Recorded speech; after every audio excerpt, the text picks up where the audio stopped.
Bon, les fameux tests antigéniques et ensuite les tests sérologiques. Mais je vais commencer par les tests sérologiques. Les tests sérologiques, on est autorisé à les faire depuis cet été. Un certain nombre de pharmaciens l'ont fait. C'est le prélèvement sur une goutte de sang par capillaire et ensuite une chromato et un résultat en un quart d'heure qui permettent de voir si la personne a rencontré le virus. Pas si elle a le virus, elle l'a plus, puisque on sait que les anticorps se développent au bout de 7, 14 jours, 20 jours, et que derrière, on peut les détecter et voir si la personne l'a rencontré. Un certain nombre de pharmaciens ont fait ces tests. Je regrette qu'on ne soit pas plus nombreux à le faire, parce que c'est important pour les patients d'avoir cette information. Et quand les pharmaciens ont fait ces tests en pharmacie et qu'à la demande d'un patient, on s'aperçoit que le test est positif, ça permet d'informer le médecin et les patients disent ah, je l'avais bien dit au docteur, il n'a pas voulu me croire, mais je l'ai eu.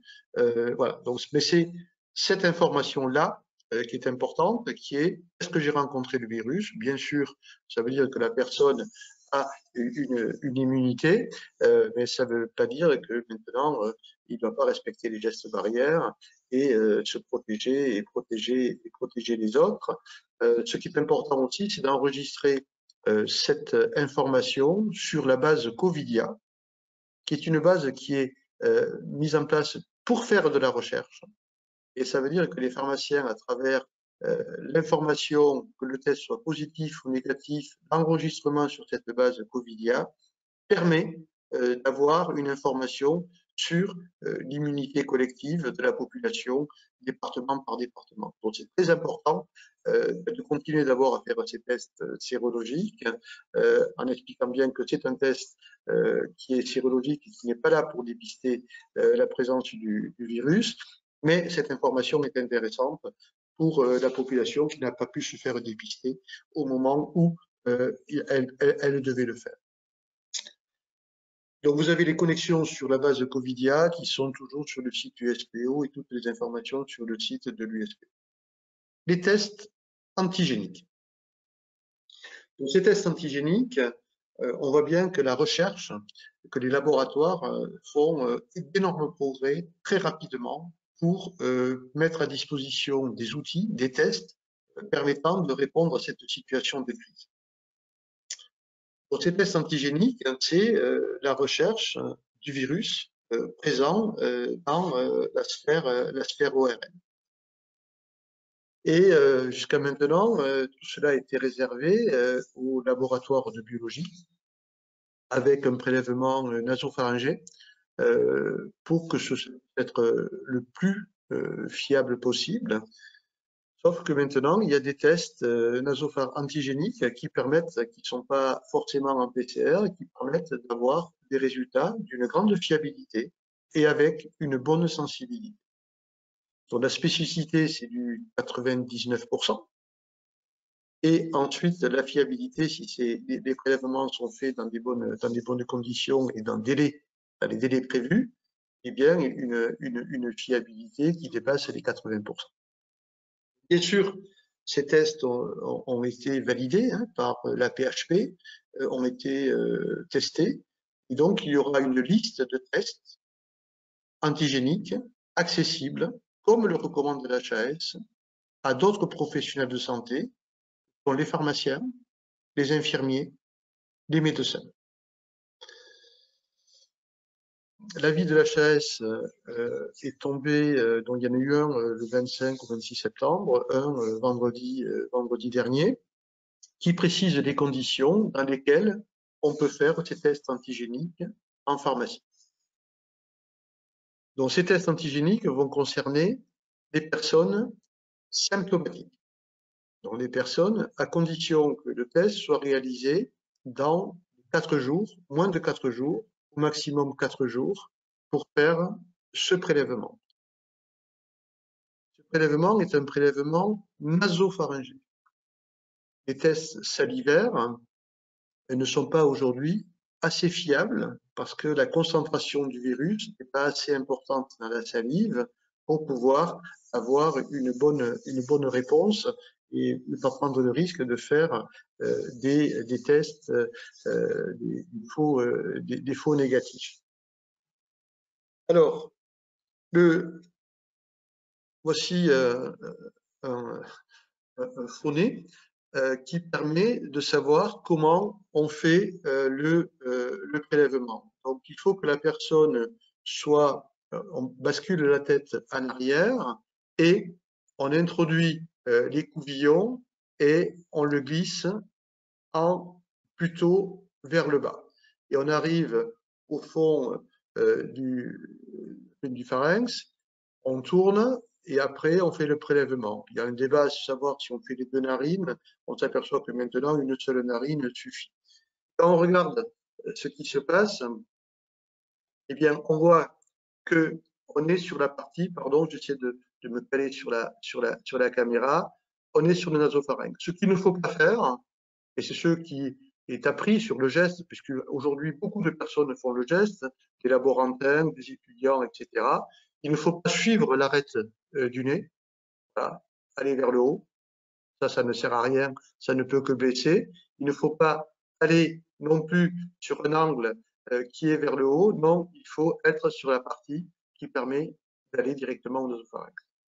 Donc, c'est pas un geste très compliqué. Bien sûr, c'est un geste qui est intrusif, qui peut impressionner, mais c'est un geste qui est devenu banal pour toute une série de professions. Bien sûr, on va mettre en place des apprentissages avec ces nez qui permettent de s'entraîner, de se rassurer.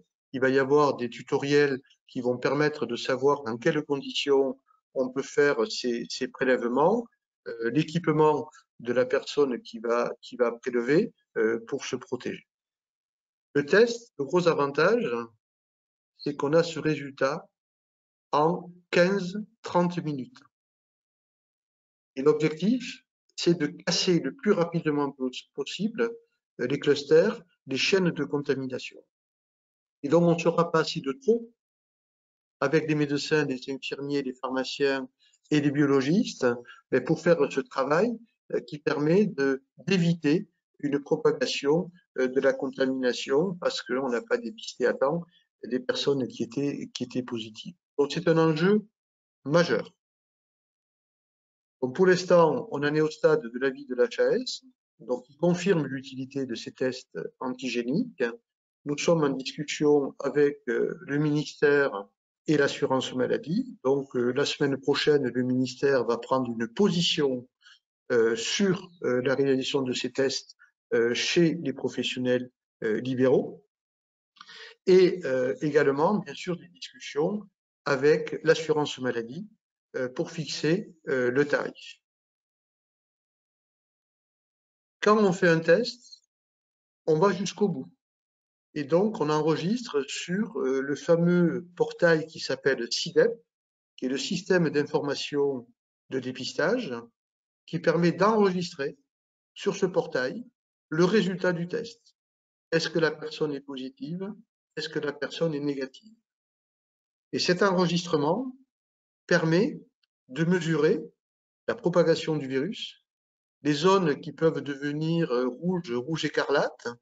Donc, c'est cet outil qui sert à Santé publique France et aux autorités de santé pour prendre des mesures permettant de définir que dans telle zone, le virus est en train de circuler de façon très rapide et qu'il faut prendre certaines précautions. Ça veut dire quoi? Ça veut dire que quand le pharmacien va faire ce test, qui est autorisé par le ministère par un arrêté, eh bien d'enregistrer l'information sur cette base de données. Ça veut dire qu'on pose le diagnostic. Ce n'est plus un TROD, ce n'est plus une orientation de diagnostic. C'est-à-dire qu'on autorise le pharmacien à poser le diagnostic d'un patient qui est positif. Donc on voit bien que les choses sont en train d'évoluer et elles évoluent avec la mise à disposition de nouvelles technologies nous permettant bien, de faire ce travail et franchement c'est de la complémentarité. Ceux qui veulent faire la compétition entre les biologistes et les pharmaciens n'ont rien compris à cette période de crise dans laquelle nous sommes. L'enjeu, il n'est pas là. L'enjeu, est comment on fait pour être le plus performant possible et le plus complémentaire possible. Alors, pour l'instant, l'avis de la chaîne, est très clair. Les pharmaciens pourraient être autorisés à dépister les patients symptomatiques, à condition de le faire dans un délai de 4 jours. Après l'apparition des symptômes. Pour les asymptomatiques, il y a une petite ouverture aujourd'hui, mais qui n'est pas complète, et l'avis de l'HS, à mon avis, comme chaque fois, va évoluer, hein, parce que bien sûr, tout ça va très très vite. Il se prendre des précautions et montre progressivement, en fonction des études et des résultats lui permettant de faire progresser son avis. Donc pour l'instant, les asymptomatiques, on ne les dépiste pas, sauf quand on est dans un cluster bien identifié. Vous avez par exemple une université où ça flambe, eh bien il pourrait y avoir un avis disant aux étudiants, vous pouvez aller en pharmacie, vous faire dépister, ou voir une infirmière pour vous faire dépister, ou aller au laboratoire. Donc pour l'instant, on en est là. Ça peut être par exemple le personnel d'une EHPAD, le personnel, hein, pas les personnes de l'EHPAD, si elles sont asymptomatiques, mais le personnel pour pouvoir arrêter et savoir qui c'est qui est positif ou négatif. Par contre, on n'est pas autorisé, et on ne sera pas autorisé pour les asymptomatiques à aller chercher les patients qui sont les patients contacts. Là, les patients contacts, c'est directement au laboratoire. Donc, je reviens sur les symptomatiques. Donc, il faut s'organiser à la pharmacie. Bien sûr, ce qu'on a préconisé, et on est d'accord, hein, on travaille bien sûr avec l'autre syndicat et avec le Conseil de l'ordre et avec les autorités de santé. Bien sûr, on a dit qu'on ne pourrait faire ça que sur rendez-vous. Il est hors de question que pendant la journée, au fil de l'eau, les pharmaciens s'équipent pour faire le prélèvement. Donc, de faire des plages horaires dans la pharmacie, permettre à l'équipe d'être en binôme. Alors, le binôme, ça peut être les préparateurs, ils vont être aussi autorisés à prélever. Bien sûr, c'est le pharmacien qui fait le dépistage et qui va valider si le patient est positif ou négatif. On a demandé déjà aux étudiants en pharmacie de réfléchir à la possibilité de venir aider les pharmacies justement pour faire ces prélèvements. Donc, la NEF est en pleine réflexion là-dessus pour voir comment, s'il y a si le virus flambe, comment on peut faire pour être solidaire, comme ils l'ont été d'ailleurs au mois de mars, hein, où ils sont venus aider les pharmaciens. Et là, c'est également aider au prélèvement nasopharyngé. Et ensuite, bien de pouvoir donner le résultat dans un délai très rapide, donc parfois un quart d'heure, parfois 20 minutes, directement au patient et l'enregistrer sur Tibet. Donc, bien évidemment, tout ça, on tenait à vous informer maintenant. Ça veut dire qu'il va y avoir un arrêté qui va être pris. On va voir si dans cet arrêté, les conditions. Et des tutoriels ou des formations en e-learning très rapides pour mettre en place des conditions permettant aux pharmacies de le réaliser en toute sécurité et de la façon la plus efficace possible pour la population. Et en même temps tout l'enregistrement sur Tibet, voilà, où il y a un petit questionnaire permettant d'identifier le patient et également de savoir dans quelles conditions, quels symptômes il a eu, etc. et de l'enregistrer. Voilà pour l'instant où nous en sommes. Donc voilà, on va continuer de travailler avec le ministère et avec l'assurance maladie, avec les autorités de santé, pour s'organiser pour la formation, l'apprentissage du geste, parce qu'il va falloir aller très vite. Hein, c'est une affaire de 10 jours, 15 jours, hein, puisque là c'est en train de flamber très sérieusement, et les dispositifs sont là. Bien sûr, l'approvisionnement en tests doit se faire via des circuits classiques, que ce soit les grossistes répartiteurs ou les groupements de pharmaciens, les équipements de protection. Alors, ça veut dire des masques FFP2, hein, pour celui qui va faire le prélèvement, des surblouses, des gants, charlottes, lunettes ou visières pour se protéger. Donc, il faut voir dans quelles conditions on peut avoir ces équipements. Et puis, les pouvoirs publics, bien évidemment, savent que les médecins et les infirmiers n'ont pas un circuit d'approvisionnement comme nous et demandent au réseau pharmaceutique de pouvoir approvisionner les infirmiers qui feraient des tests ou les médecins qui feraient des tests. Bien sûr, ce ne serait pas un stock État. Ces tests sont achetés par la pharmacie et vendus comme on le fait aux autres professionnels qui en auraient besoin. Donc on est voilà sur cette stratégie là aussi de complémentarité parce qu'il est hors de question de passer à côté de ce dépistage et de ces tests antigéniques. La population en a absolument besoin. On voit bien que à la fois, parfois dans certaines villes, c'est complètement saturé et que les délais pour avoir un test sont vraiment trop longs et ne correspondent pas du tout à la situation d'urgence.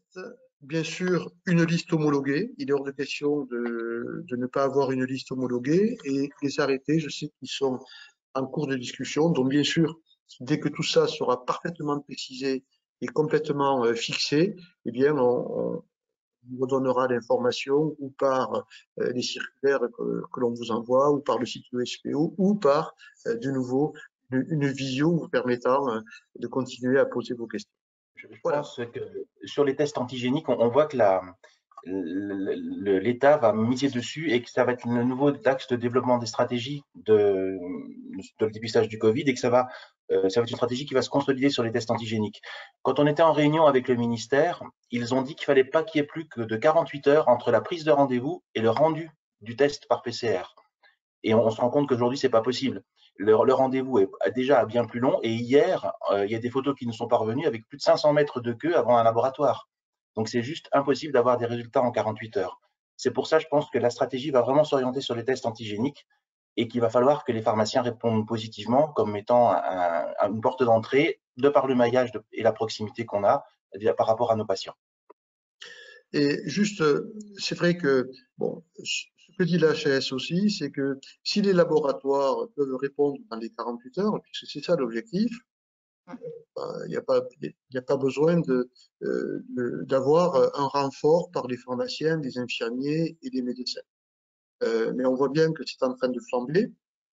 Donc, ce délai de 4 jours pour pouvoir faire le test après l'apparition des symptômes, les pharmaciens peuvent répondre présent à cette exigence. En plus, nous, on a le résultat de suite. Hein. C'est pas un résultat 24 heures après ou 48 heures après. Donc, voilà, on a la chance d'avoir des outils qui peuvent permettre de faire ces tests avec des acteurs de ville. Donc, il ne faut pas passer à côté. Pour le tarif, je vois quelques questions qui tombent sur le tarif. Le tarif n'est pas encore négocié.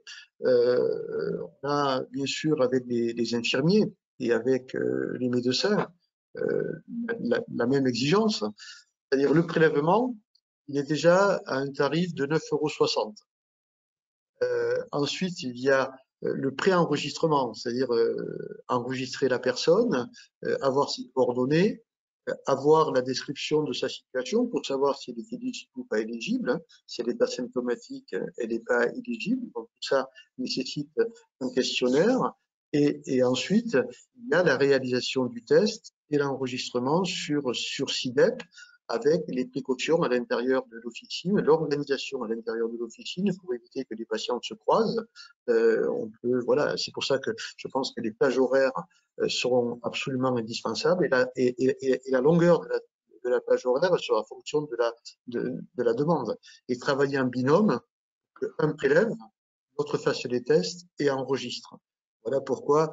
Et donc, quand on travaille en binôme, ça veut dire qu'il faut qu'il y ait une rémunération qui soit parfaitement adaptée à la situation. Alors, ça coûtera moins cher, bien évidemment, qu'un laboratoire, mais il est hors de question de ne pas rémunérer correctement cet investissement.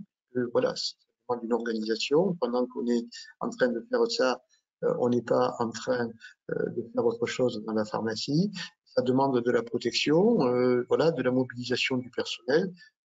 Ça ne doit pas être reconnu. Pour l'instant, on discute, donc il est hors de question de lancer un ballon sur un tarif, mais si le tarif n'est pas au rendez-vous, ni les médecins, ni les infirmiers, ni les pharmaciens ne le feront. Hein. Voilà, c'est pas plus compliqué que ça.